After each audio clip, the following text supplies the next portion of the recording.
इसका कारण यह था कि मनुष्यों, जिन्हें हम आज के मनुष्य, आधुनिक मनुष्य कहते हैं, और इन पूर्ववर्ती समूहों के बीच बहुत अधिक मिश्रण हुआ है।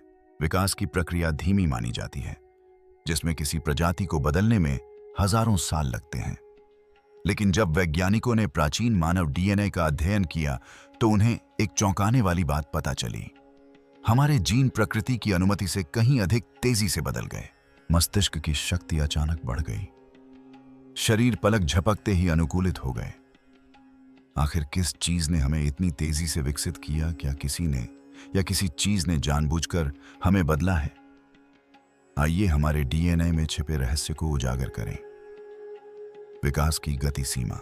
विकास हमेशा एक सरल नियम का पालन करता आया है। परिवर्तन धीरे धीरे होता है।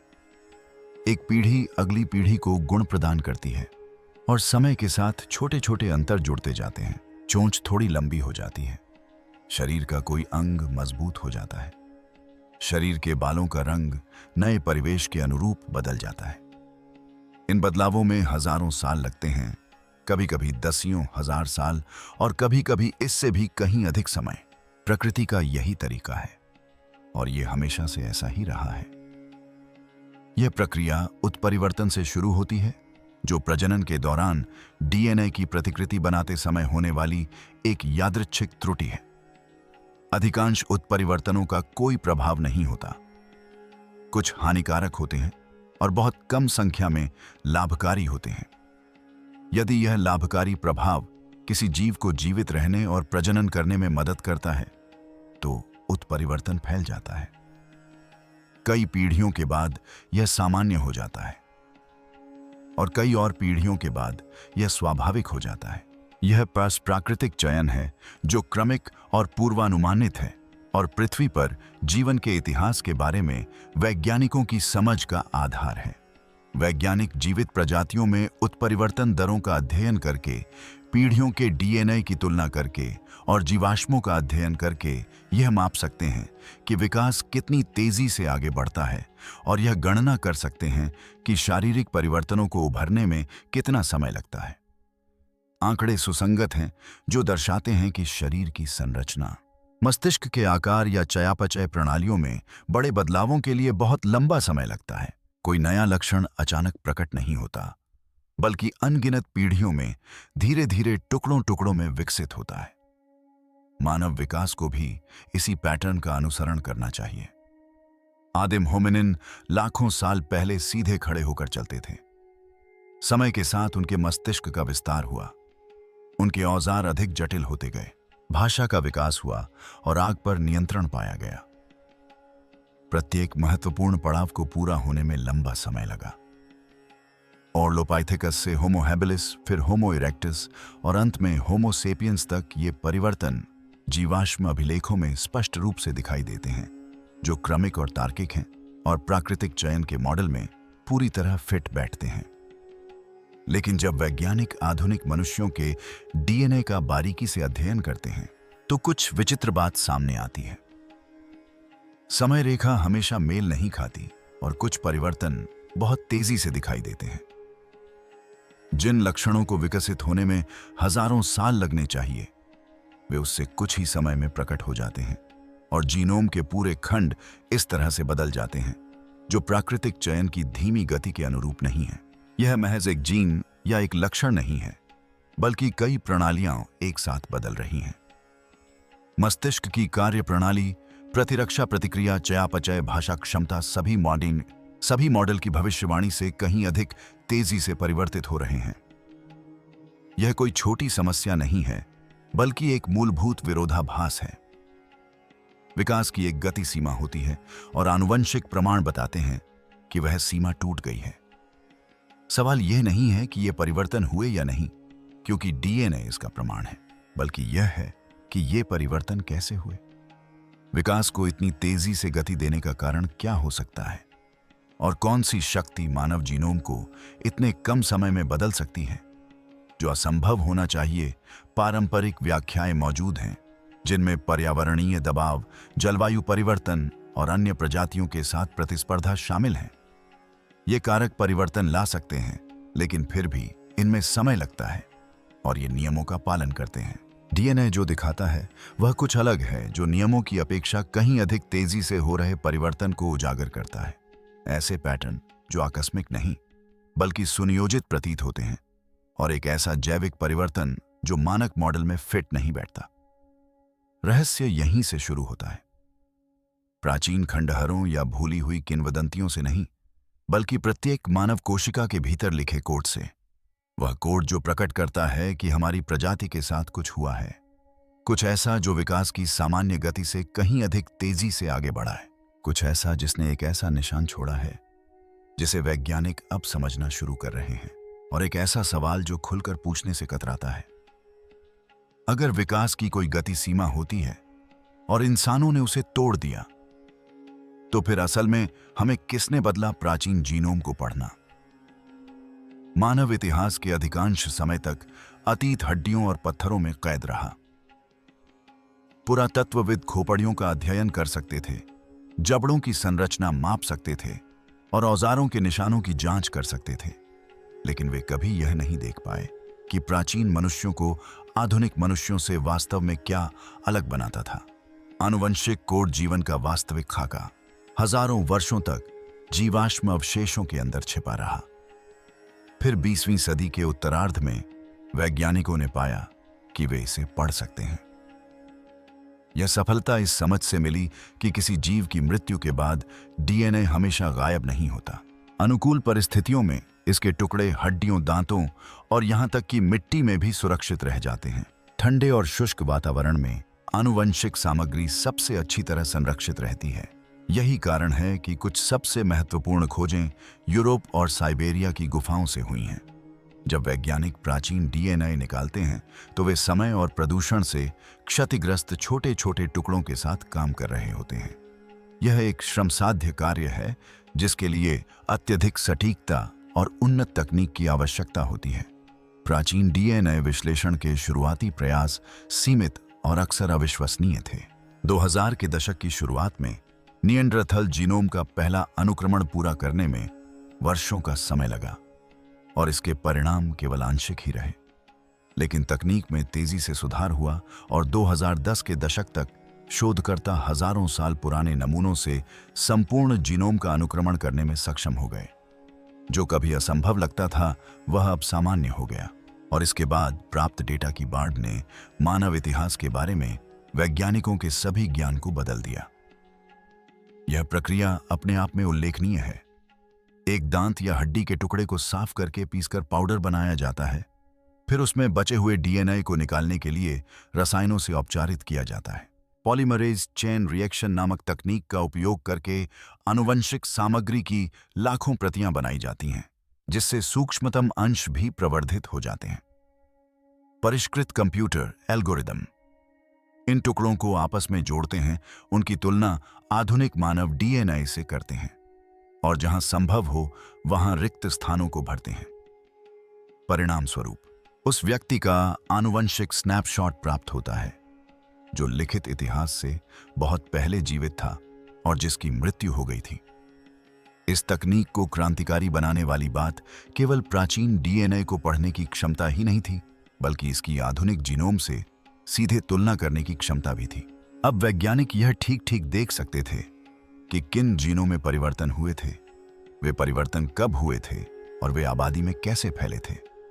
वे प्रवासों का पता लगा सकते थे, विभिन्न मानव प्रजातियों के बीच अंतर प्रजनन की पहचान कर सकते थे और उन क्षणों को सटीक रूप से निर्धारित कर सकते थे जब मानव जीनोम में महत्वपूर्ण बदलाव हुए थे। पहली बार विकास जीवाश्मों और अनुमानों पर आधारित सिद्धांत नहीं, बल्कि आनुवंशिक संहिता में लिखा गया एक विस्तृत रिकॉर्ड था। ये खोजें तेजी से हुईं। शोधकर्ताओं ने पाया कि आधुनिक मनुष्यों का निएंडरथल लोगों के साथ अंतर प्रजनन हुआ, जिसके परिणाम स्वरूप यूरोपीय और एशियाई मूल के लोगों में निएंडरथल डीएनए के अंश पाए गए। उन्होंने डेनिसन नामक ऐसे लोगों की खोज की जिनका कोई पूर्ण कंकाल पहले कभी नहीं मिला था।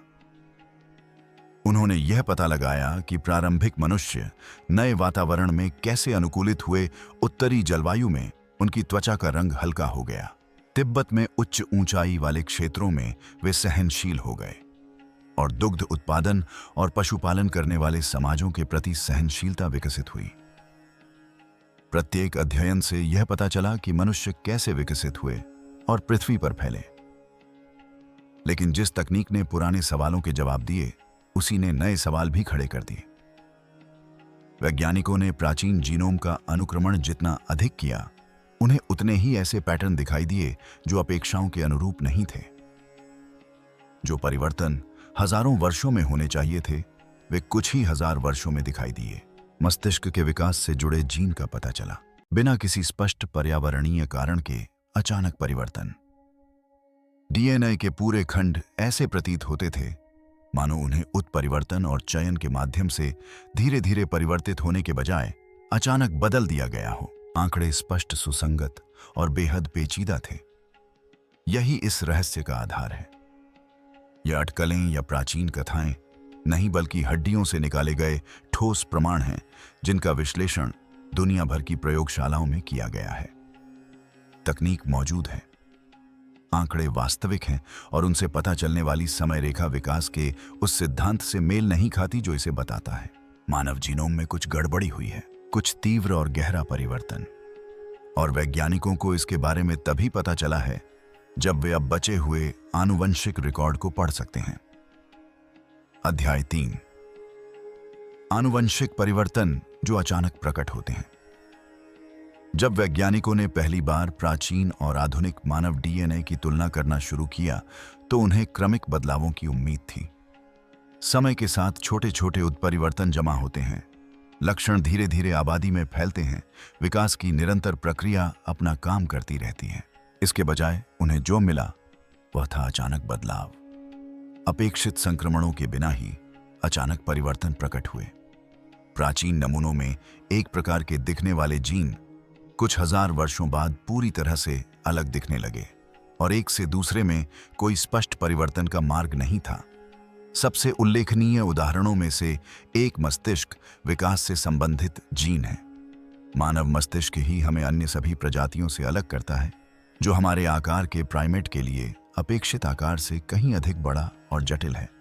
वैज्ञानिकों ने मस्तिष्क के विकास, तंत्रिका संबंधों और संज्ञानात्मक कार्यों को नियंत्रित करने वाले विशिष्ट जीनों की पहचान की है। जब उन्होंने प्राचीन डीएनए में इन जीनों की जांच की, तो उन्होंने पाया कि परिवर्तन प्राकृतिक चयन की अपेक्षा कहीं अधिक तेजी से हो रहे थे। भाषा प्रसंस्करण, अमूर्त सोच और स्मृति निर्माण से जुड़े वेरिएंट आनुवंशिक रिकॉर्ड में अचानक प्रकट हुए, मानो किसी ने स्विच ऑन कर दिया हो। ये मामूली बदलाव नहीं थे, बल्कि मस्तिष्क के काम करने के तरीके में मौलिक परिवर्तन थे। जीनों में विकासवादी परिवर्तन की तरह धीरे धीरे होने वाले उत्परिवर्तन नहीं दिखे। इसके बजाय उनमें अचानक बदलाव आए और नए संस्करण हजारों वर्षों के भीतर ही आबादी में दिखाई देने लगे, न कि दसियों हजार वर्षों में, 5000 वर्षों में। उदाहरण के लिए, सामान्य परिस्थितियों में किसी एक लाभकारी उत्परिवर्तन को मानव आबादी में व्यापक रूप से फैलने में लगभग 1 लाख वर्ष लगते हैं। फिर भी मस्तिष्क से संबंधित कई जीन उस समय के एक अंश में ही एक साथ बदल गए। प्रतिरक्षा प्रणाली भी कुछ इसी तरह की कहानी कहती है। मनुष्यों में ऐसे जीन होते हैं जो यह निर्धारित करते हैं कि शरीर बीमारियों को कैसे पहचानता है और उनसे कैसे लड़ता है, जो जीवित रहने के लिए एक महत्वपूर्ण कारक है।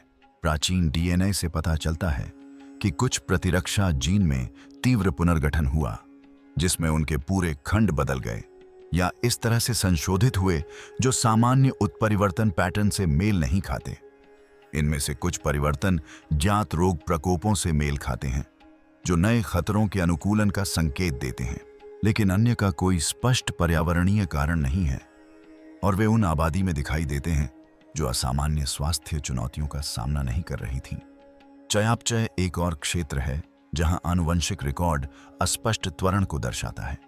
शरीर द्वारा भोजन को संसाधित करने, वसा को संग्रहित करने और ऊर्जा को नियंत्रित करने वाले जीन कुछ आबादी में तेजी से परिवर्तित हुए। उदाहरण के लिए, वयस्क अवस्था में लैक्टोज पचाने की क्षमता यूरोपीय आबादी में लगभग 7,000 साल पहले विकसित हुई, जो मानक विकासवादी मॉडलों की भविष्यवाणी से कहीं अधिक तेज है। हालांकि इस बदलाव का श्रेय अक्सर दुग्ध उत्पादन को अपनाने को दिया जाता है।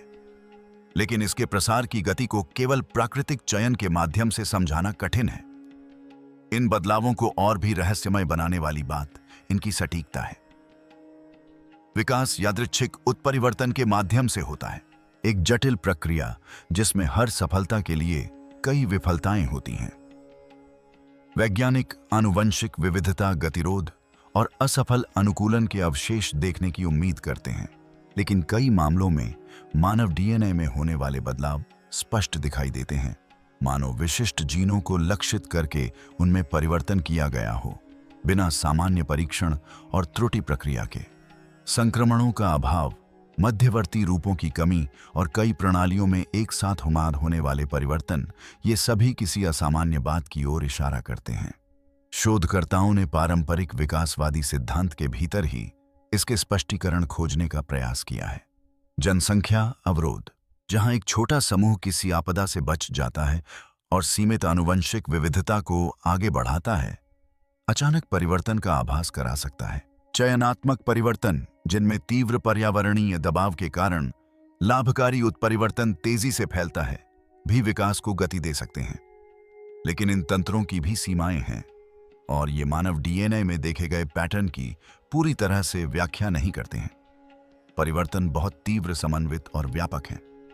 यहीं पर आंकड़े चिंताजनक हो जाते हैं।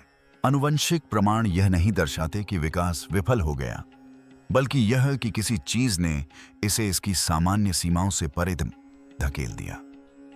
मानव जीनोम में तीव्र और व्यापक परिवर्तन के निशान मिलते हैं, और वैज्ञानिक जितना अधिक इसका अध्ययन करते हैं, प्राकृतिक प्रक्रियाओं के माध्यम से इसकी व्याख्या करना उतना ही कठिन होता जाता है। निएंडरथल विरोधाभास। निएंडरथल लोकप्रिय धारणा के अनुसार क्रूर गुफावासी नहीं थे। वे परिष्कृत शिकारी, कुशल औजार निर्माता और सफल उत्तरजीवी थे, जो सैकड़ों हजारों वर्षों तक यूरोप और एशिया में फले फूले। जब आधुनिक मानव लगभग 60,000 वर्ष पूर्व अफ्रीका से बाहर निकले, तो उनका सामना निएंडरथल से हुआ और उन्होंने उनके साथ अंतर प्रजनन किया। आनुवंशिक प्रमाण निर्विवाद हैं, क्योंकि यूरोपीय और एशियाई मूल के अधिकांश लोगों में 1 से 4% तक निएंडरथल डीएनए पाया जाता है। देखने में तो यह दो प्रजातियों के मिलने और आपस में घुलने मिलने की एक सीधी सादी कहानी लगती है, लेकिन इसके विस्तृत विवरण कुछ कहीं अधिक विचित्र खुलासा करते हैं। जब वैज्ञानिकों ने यह जांच की कि आधुनिक मनुष्यों में निएंडरथल के कौन से जीन बचे हैं, तो उन्हें एक ऐसा पैटर्न मिला जो आकस्मिक अंतर प्रजनन को चुनौती देता है। कुछ लक्षण बरकरार रहे, जबकि अन्य को व्यवस्थित रूप से हटा दिया गया, और वितरण किसी भी तरह से आकस्मिक नहीं लगता। ठंडी उत्तरी जलवायु के अनुकूल होने के लिए उपयोगी त्वचा और बालों से संबंधित निएंडरथल जीन यूरोपीय आबादी में अभी भी आम हैं। प्रतिरक्षा प्रणाली को प्रभावित करने वाले जीन विशेष रूप से अपरिचित रोगजनकों से लड़ने में मदद करने वाले जीन भी बने रहे और फैल गए।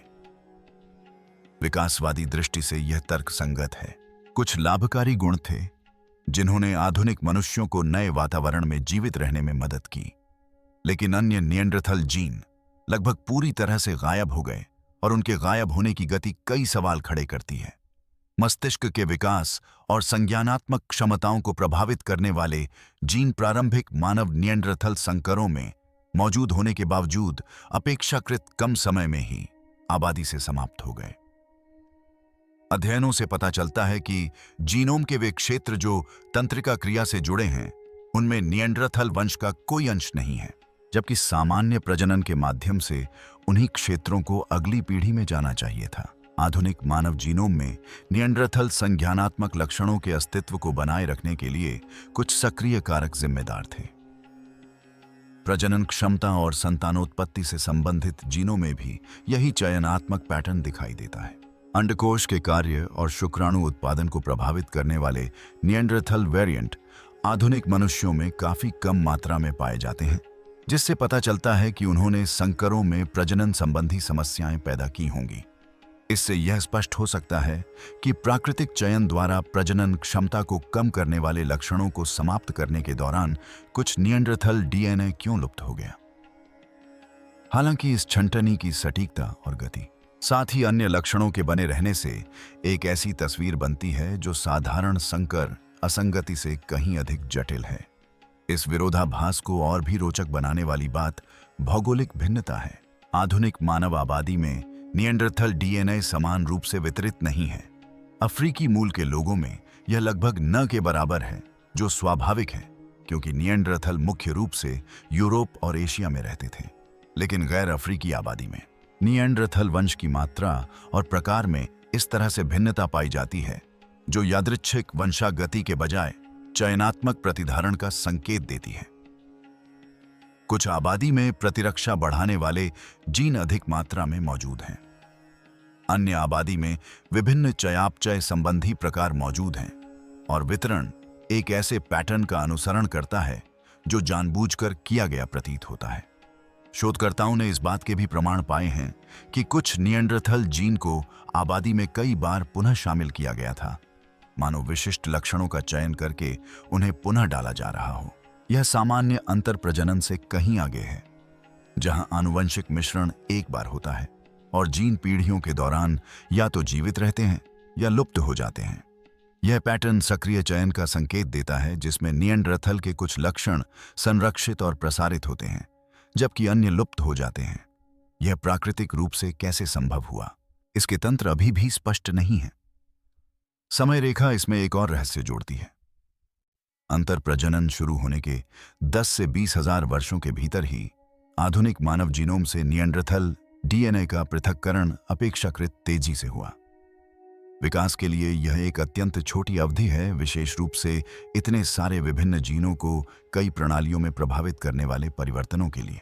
प्राकृतिक चयन समय के साथ हानिकारक लक्षणों को दूर कर सकता है, लेकिन विशिष्ट जीन वेरिएंट का समन्वित उन्मूलन और अन्य का संरक्षण करने के लिए चयनात्मक दबाव के एक ऐसे स्तर की आवश्यकता होती है जिसे वैज्ञानिक समझाने में संघर्ष कर रहे हैं। यही निएंडरथल विरोधाभास है।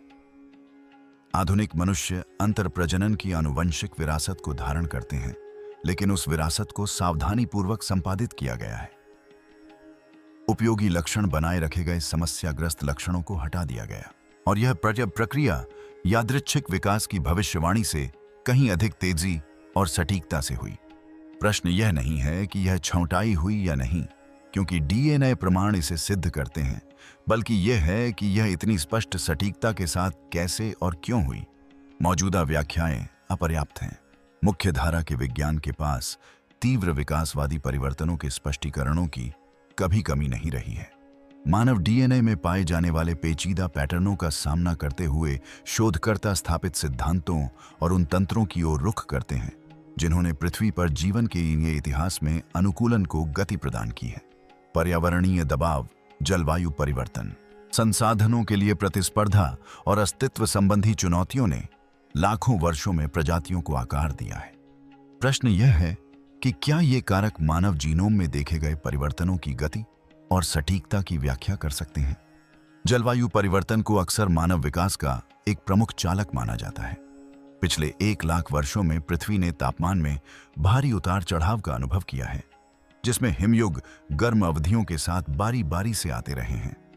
इन परिवर्तनों ने मानव आबादी को अनुकूलन करने या मरने के लिए मजबूर किया, जिससे तीव्र चयनात्मक दबाव उत्पन्न हुआ। जो समूह ठंड सहन कर सकते थे, दुर्लभ परिस्थितियों में भोजन प्राप्त कर सकते थे या नए क्षेत्रों में पलायन कर सकते थे, वे जीवित रहे, जबकि अन्य नहीं। समय के साथ इस दबाव से कुछ आनुवंशिक लक्षणों को बढ़ावा मिला और वे आबादी में फैल गए। यह सिद्धांत कुछ परिवर्तनों के लिए तर्कसंगत प्रतीत होता है। उदाहरण के लिए, उत्तरी आबादी में हल्की त्वचा का कारण कम धूप और विटामिन डी का अधिक कुशलता से उत्पादन करने की आवश्यकता हो सकती है। शरीर में वसा वितरण और चयापचय दर में परिवर्तन जैसे ठंड के अनुकूल लक्षण हिमयुग के यूरोप में जीवित रहने के लिए उपयुक्त हैं। तिब्बती आबादी में उच्च ऊंचाई के अनुकूलन से संबंधित जीन स्पष्ट रूप से पर्यावरणीय परिस्थितियों के अनुरूप हैं। ये प्राकृतिक चयन के उत्कृष्ट उदाहरण हैं और आनुवंशिक प्रमाण इनका समर्थन करते हैं। लेकिन जलवायु और पर्यावरण हर चीज की व्याख्या नहीं करते। मस्तिष्क के विकास से जुड़े जीनों में परिवर्तन, प्रतिरक्षा प्रणाली का पुनर्गठन और संज्ञानात्मक लक्षणों का तेजी से प्रसार पर अब भी पर्यावरणीय बदलावों से पूरी तरह मेल नहीं खाते। ऐसा कोई स्पष्ट जलवायु घटनाक्रम नहीं है जो इतने सारे विभिन्न जैविक तंत्रों में एक साथ परिवर्तन ला सके। इससे भी महत्वपूर्ण बात यह है कि समय रेखा मेल नहीं खाती। पर्यावरणीय अनुकूलन में हजारों साल लगते हैं, न कि आनुवंशिक अभिलेखों में दिखाई देने वाले संक्षिप्त समय में। यहां तक कि नाटकीय जलवायु परिवर्तन के लिए भी उत्परिवर्तनों को उत्पन्न होने, फैलने और किसी आबादी में स्थिर होने में समय लगता है। बीमारियों से उत्पन्न जीवन रक्षा का दबाव एक और स्पष्टीकरण प्रस्तुत करता है।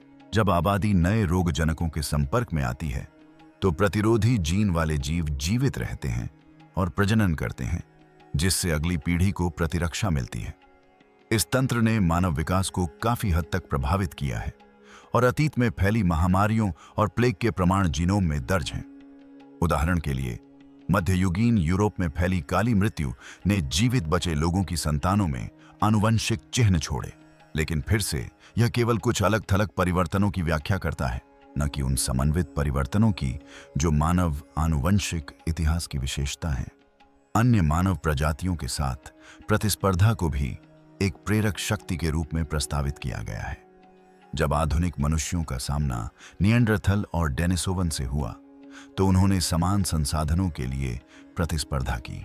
संज्ञानात्मक लाभ, बेहतर औजारों या श्रेष्ठ सामाजिक संगठन वाले समूह फले फूले होंगे, जबकि अन्य समूह पतन की ओर अग्रसर हुए होंगे। सैद्धांतिक रूप से इससे बुद्धि, भाषा और सहयोग जैसे गुणों के चयन में तेजी आ सकती है। हालांकि केवल प्रतिस्पर्धा ही आनुवंशिक परिवर्तनों की सटीकता या कुछ निएंडरथल जीनों के चयनात्मक संरक्षण की व्याख्या नहीं करती, जबकि अन्य जीन विलुप्त हो गए। जनसंख्या अवरोध यानी ऐसी घटनाएं जहां एक छोटा समूह किसी आपदा से बच जाता है और पुनः जनसंख्या बढ़ाता है, तीव्र आनुवंशिक परिवर्तन का आभास करा सकती हैं। जब किसी आबादी में अचानक कमी आती है तो आनुवंशिक विविधता घट जाती है और कुछ लक्षण अधिक आम हो जाते हैं, क्योंकि अलग अलग प्रकार के लक्षण कम व्यक्तियों में पाए जाते हैं। इस घटना को आनुवंशिक बहाव, जेनेटिक ड्रिफ्ट कहा जाता है, जो किसी आबादी की आनुवंशिक संरचना को तेजी से बदल सकता है। हालांकि बॉटलनेक आनुवंशिक अवरोध भी समग्र विविधता को कम करते हैं और अंतः प्रजनन की समस्याएं पैदा करते हैं, लेकिन इनमें से कोई भी मानव डीएनए में पाए जाने वाले पैटर्न को पूरी तरह से स्पष्ट नहीं करता है। सबसे असहज सच्चाई यह है कि ये स्पष्टीकरण व्यक्तिगत रूप से तो सही हैं, लेकिन सामूहिक रूप से विफल हो जाते हैं। प्रत्येक तंत्र विशिष्ट लक्षणों या अलग अलग परिवर्तनों की व्याख्या कर सकता है, लेकिन कोई भी मानव जीनोम में होने वाले तीव्र, समन्वित और सटीक परिवर्तनों के व्यापक पैटर्न को स्पष्ट नहीं करता है। प्राकृतिक चयन में समय लगता है। यादृच्छिक उत्परिवर्तन से अव्यवस्थित परिणाम उत्पन्न होते हैं और पर्यावरणीय दबाव सटीक रूप से विशिष्ट जीनों को लक्षित नहीं करता है। आंकड़े कुछ ऐसा दिखाते हैं जो क्रमिक अनुकूलन से कम और जानबूझकर किए गए संशोधन से अधिक प्रतीत होता है, और यहीं पर पारंपरिक विज्ञान की सीमाएं समाप्त हो जाती हैं। अनकही संभावना आधुनिक विज्ञान में एक ऐसी सीमा है जिसे कुछ ही शोधकर्ता सार्वजनिक रूप से पार करने को तैयार होते हैं। करियर सहकर्मी समीक्षित साक्ष्य, पुनरुत्पादित प्रयोगों और स्वीकृत ढांचों के अनुरूप सिद्धांतों पर आधारित होते हैं। यह सुझाव देना कि मानव विकास प्राकृतिक प्रक्रियाओं से बाहर किसी चीज द्वारा निर्देशित, त्वरित या परिवर्तित हुआ था, अधिकांश अकादमिक हलकों में पेशेवर आत्महत्या के समान है। फिर भी निजी तौर पर पत्रिकाओं और सम्मेलनों से दूर बातचीत में कुछ वैज्ञानिक स्वीकार करते हैं कि आंकड़े उन निष्कर्षों की ओर इशारा करते हैं जो उन्हें बेहद असहज कर देते हैं। यह प्रतिरोध पूरी तरह से अनुचित नहीं है। विज्ञान सदियों से अलौकिक व्याख्याओं का खंडन करता रहा है, यह तर्क देते हुए कि प्राकृतिक घटनाओं के प्राकृतिक कारण होते हैं। इस दृष्टिकोण की सफलता निर्विवाद है, जिसने चिकित्सा प्रौद्योगिकी और ब्रह्मांड की ऐसी समझ विकसित की है जो पूर्ववर्ती पीढ़ियों के लिए जादू जैसी लगती थी। अब प्राकृतिक व्याख्याओं को त्यागना, विशेषकर मानव उत्पत्ति जैसे मूलभूत विषय के लिए, अंधविश्वास और मिथकों के अंधकार में लौटने जैसा प्रतीत होता है। लेकिन आनुवंशिक प्रमाणों को न तो पेशेवर सुविधा की परवाह है और न ही ऐतिहासिक मिसाल की। एक संभावना जिस पर शायद ही कभी खुलकर चर्चा होती है वह यह है कि मानव डीएनए को जानबूझकर बदला गया था। माय मैट ज्ञान या थी हूं नारिन्मा, देवताओं या जादू से नहीं, बल्कि एक ऐसी प्रक्रिया से जो प्राकृतिक चयन की तुलना में आनुवंशिक अभियांत्रिकी से अधिक मिलती जुलती है। परिवर्तनों की सटीकता, कई प्रणालियों में समन्वित बदलाव और संक्षिप्त समय रेखा, ये सभी यादृच्छिक उत्परिवर्तन के बजाय हस्तक्षेप की ओर इशारा करते हैं।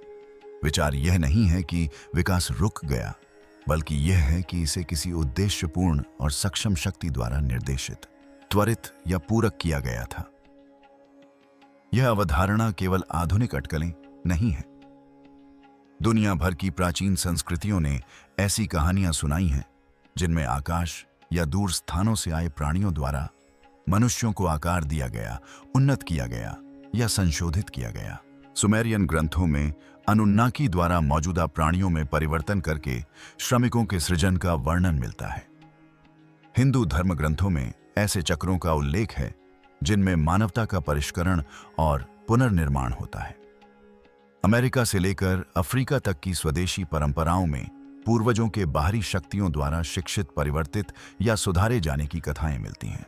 मुख्य धारा का पुरातत्व शास्त्र इन्हें पौराणिक कथाएं और प्राचीन लोगों द्वारा अनसुनी प्राकृतिक प्रक्रियाओं की प्रतीकात्मक व्याख्याएं मानकर खारिज कर देता है। लेकिन क्या होगा यदि इन कहानियों में किसी वास्तविक घटना की स्मृति संरक्षित हो? ऐसी संभावना के नैतिक निहितार्थ चौंका देने वाले हैं। यदि मनुष्यों को जानबूझकर रूपांतरित किया गया था तो स्वायत्तता, उद्देश्य और पहचान से संबंधित प्रश्न उठते हैं। क्या हमें किसी बड़ी योजना में किसी भूमिका को निभाने के लिए रूपांतरित किया गया था?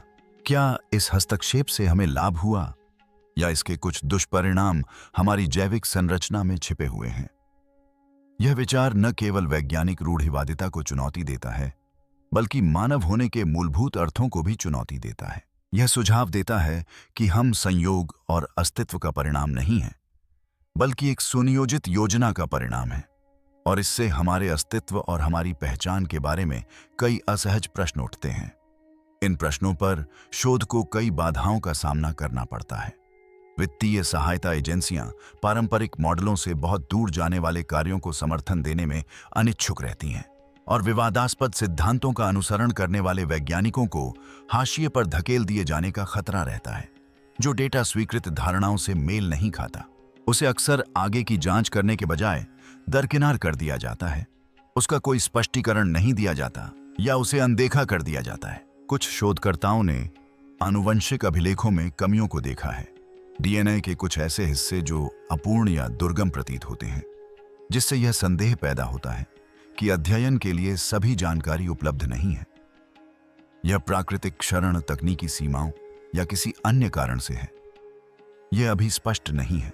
साथ ही ऐसे निष्कर्षों से बचने के लिए संस्थागत दबाव भी हैं जो जनता में दहशत पैदा कर सकते हैं या विज्ञान पर विश्वास को कम कर सकते हैं। यदि ऐसे प्रमाण सामने आते हैं कि मानव विकास कृत्रिम रूप से प्रभावित था, तो धर्म, दर्शन और सामाजिक व्यवस्था पर इसके गंभीर परिणाम होंगे। सरकारों, शैक्षणिक संस्थानों और वैज्ञानिक निकायों के पास स्थिरता बनाए रखने के लिए प्रबल प्रेरणाएं होती हैं, और व्यवधान से बचने के लिए विवादास्पद निष्कर्षों को कभी-कभी चुपचाप दबा दिया जाता है या उन पर चर्चा नहीं की जाती। यह कोई षड्यंत्र नहीं, बल्कि सावधानी है। ऐसे दरवाजे खोलने की अनिच्छा जिन्हें बंद करना असंभव हो सकता है। आनुवंशिक अनुसंधान की पृष्ठभूमि में यह अनकही संभावना बनी रहती है जिसे निजी तौर पर स्वीकार किया जाता है, लेकिन सार्वजनिक रूप से शायद ही कभी संबोधित किया जाता है। डेटा लगातार बढ़ता जा रहा है, पैटर्न उभरते जा रहे हैं और स्पष्टीकरण अपर्याप्त साबित हो रहे हैं। मुख्य धारा का विज्ञान इस बात पर जोर देता है कि पर्याप्त समय और अनुसंधान मिलने पर प्राकृतिक प्रक्रियाएं अंततः हर चीज की व्याख्या कर देंगी, लेकिन समय सीमा लगातार कम होती जा रही है। सटीकता बढ़ती जा रही है और प्रश्न और भी जोरदार होता जा रहा है। यदि मानव जीनोम में जानबूझकर किए गए परिवर्तन के संकेत मिलते मिलते हैं और यदि पारंपरिक विकासवाद इस घटना को पूरी तरह से स्पष्ट नहीं कर पाता, तो वह कौन सी शक्ति है जिसने मानवता को नया रूप दिया और इस संभावना को स्वीकार करना इतना खतरनाक क्यों है? डीएनए अब भी क्या स्पष्ट नहीं कर पा रहा है? मानव जीनोम का पूर्ण अनुक्रमण हो चुका है। वैज्ञानिकों ने प्रत्येक जीन का मानचित्रण किया है, हजारों प्रकारों की पहचान की है और विभिन्न आबादी और समय अवधियों के डीएनए की तुलना की है। मनुष्य को बनाने वाला आनुवंशिक कोड अब तकनीकी रूप से रहस्य नहीं रहा। प्रत्येक बेस पेयर, प्रत्येक गुणसूत्र, डीएनए के प्रत्येक खंड को सूचीबद्ध किया गया है और दुनिया भर के शोधकर्ताओं के लिए सुलभ डेटाबेस में संग्रहित किया गया है। फिर भी इस पूर्णता के बावजूद जीनोम के कुछ हिस्से ऐसे हैं जिनकी व्याख्या अभी तक पूरी तरह से नहीं हो पाई है। ऐसे खंड जिनके कार्य और उत्पत्ति अभी भी स्पष्ट नहीं है। मानव डीएनए का लगभग 8% हिस्सा प्राचीन वायरल संक्रमणों से आता है। ये आनुवंशिक सामग्री के वे टुकड़े हैं जो लाखों साल पहले रेट्रोवायरस द्वारा डाले गए थे। इनमें से अधिकांश को बेकार, निष्क्रिय अवशेष माना जाता है जिनका वर्तमान में कोई उपयोग नहीं है। लेकिन इनमें से कुछ अनुक्रम, विकास और प्रतिरक्षा में सक्रिय भूमिका निभाते हैं। इनका मूल वायरल कार्य मानव जीव विज्ञान के लिए पुनः उपयोग किया गया है। वैज्ञानिक पूरी तरह से यह नहीं समझ पाए हैं कि कैसे या क्यों कुछ वायरल डीएनए एकीकृत और कार्यात्मक हो गए, जबकि अन्य खंड निष्क्रिय बने रहे। इस विदेशी आनुवंशिक पदार्थ की उपस्थिति से यह सवाल उठता है कि मानव जीनोम का कितना हिस्सा वास्तव में मानव है और कितना उधार लिया गया है, डाला गया है या उन प्रक्रियाओं के माध्यम से प्राप्त किया गया है जिन्हें अभी तक पूरी तरह से समझा नहीं गया है। डीएनए के ऐसे लंबे हिस्से भी हैं जो प्रोटीन नहीं बनाते हैं, लेकिन जीन अभिव्यक्ति को नियंत्रित करते हैं और जैविक प्रक्रियाओं को संचालित करते प्रतीत होते हैं। वर्षों तक इसे विकासवादी अवशेष, बेकार अनुक्रम माना जाता रहा जिनका कोई वास्तविक कार्य नहीं था। हाल के शोध से पता चला है कि इसका अधिकांश भाग सक्रिय और महत्वपूर्ण है, जो मस्तिष्क के विकास से लेकर रोग प्रतिरोधक क्षमता तक हर चीज को प्रभावित करता है। लेकिन इसके तंत्र जटिल हैं और अभी तक पूरी तरह से स्पष्ट नहीं हैं। वैज्ञानिकों को पता है कि ये क्षेत्र महत्वपूर्ण हैं, लेकिन वे हमेशा यह नहीं जानते कि वे क्या करते हैं या अपने वर्तमान स्वरूप में कैसे अस्तित्व में आए। मानव जीनोम में कुछ जीनों के कोई स्पष्ट विकासवादी पूर्वज नहीं हैं। वे अन्य प्राइमेट्स या पूर्वज होमिनिन्स में कोई स्पष्ट संबंधी न होने के कारण विशिष्ट रूप से मानव ही प्रतीत होते हैं। इनमें से कुछ जीन मस्तिष्क के कार्य, भाषा और अमूर्त तर्क में शामिल हैं। ये वही गुण हैं जो आधुनिक मानवता को परिभाषित करते हैं।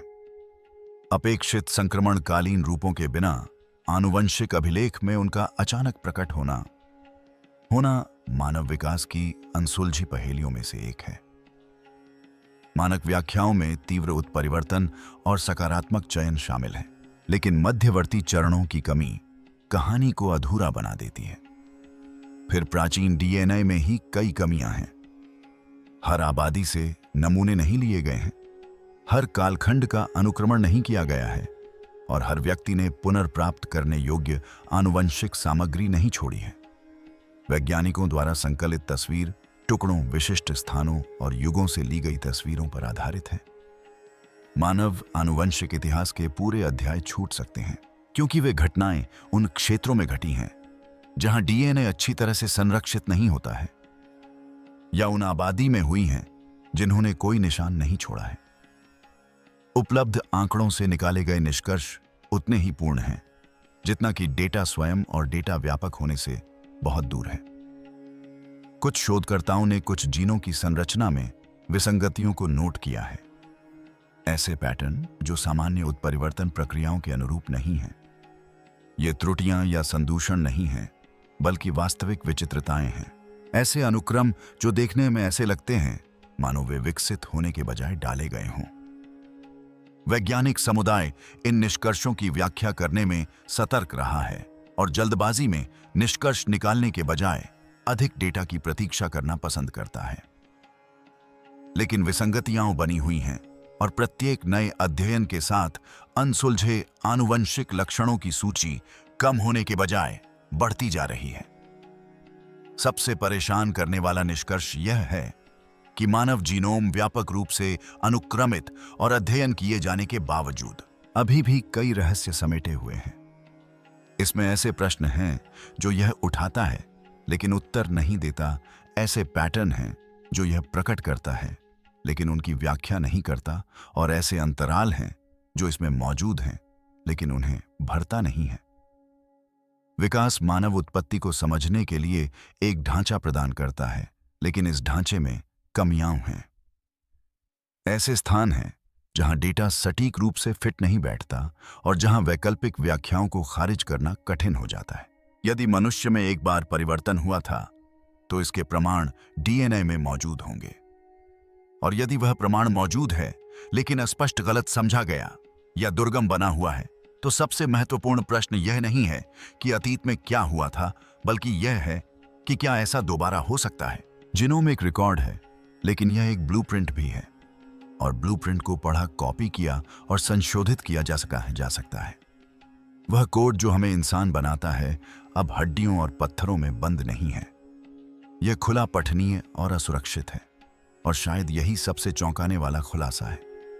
अगर आपको यह वीडियो पसंद आया तो लाइक और सब्सक्राइब करें और अपने स्क्रीन पर दिखाए गए अगले वीडियो पर क्लिक करें।